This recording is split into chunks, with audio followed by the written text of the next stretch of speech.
Good morning, my name is Greg Manning. I am a TAVR recipient of March 11th, 2024.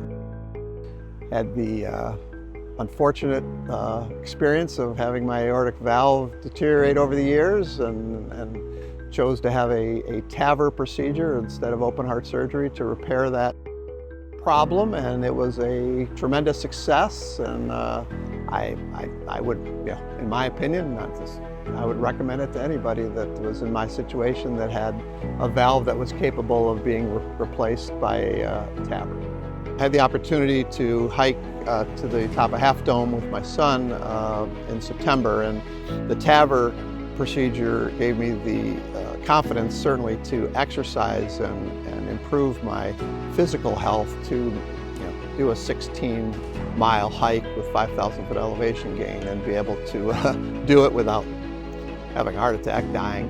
It certainly gave me the ability to do the things that I wanted to do.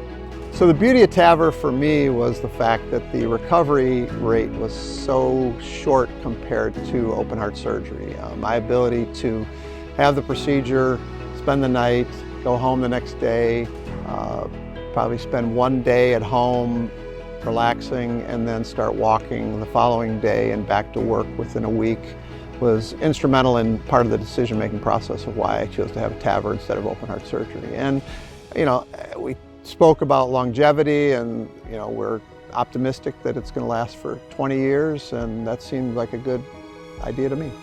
Without having the TAVR procedure, Half Dome would have been a view from the valley floor in Yosemite and not a view from the top of the granite structure.